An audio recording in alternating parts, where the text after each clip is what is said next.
ईर्ष्या वो है कि दूसरे के पास हमने कुछ देखा और हमें लगे कि हमारे पास भी होना चाहिए। किसी को अच्छे अंक प्राप्त होते हैं, किसी के भीतर कोई अच्छे गुण है, कोई अच्छा तबला बजाता है, मृदंग बजाता है, हारमोनियम बजाता है, कीर्तन करता है, सुंदर सेवा प्रसाद भगवान का भोजन श्रृंगार तैयार करता है। मैं भी ऐसा कर पाता। जो दूसरे के पास है उसकी हम चाह रखें, वो ईर्ष्या है।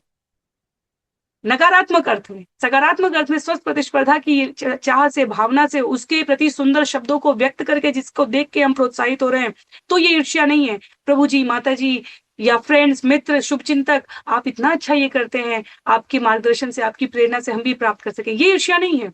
लेकिन बिना प्रशंसा अभिव्यक्त किए हुए, सुंदर शब्दों के साथ उसको स्वीकारोक्ति किए बिना, केवल ये चाह रखना कि मेरे पास भी काश वो होता, और हम उस स्थिति में अपने आप को जेलस, जिसे अंग्रेजी में जेलसी कहते हैं, ईर्ष्या से युक्त कर लेते हैं। एनवी क्या है? एनवी एक स्तर ऊपर का घातक शब्द है, मत्सर कहा गया है इसे। दूसरे के पास है और हमारे पास भी होना चाहिए, ये ईर्ष्या है। पर दूसरे के पास क्यों है, उसके पास नहीं होना चाहिए, इसे एनवी कहा गया है, इसे मत्सर कहा गया है।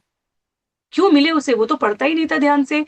कैसे वो कर लेते हैं? उनके पास तो बस उनका तो संपर्क है, उनका तो माध्यम है, उनकी पहचान है, इसलिए उनको ये सेवाएँ मिल जाती हैं। वो हमसे अधिक उचित तो नहीं कर सकते या कर सकती। इस प्रकार का भाव रखना एनवी है।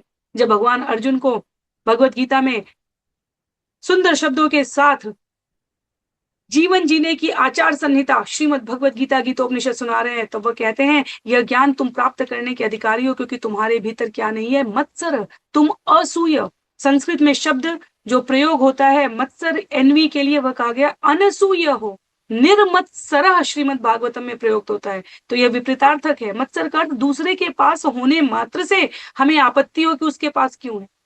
ईर्ष्या दूसरे के पास है, हमारे पास भी होनी चाहिए।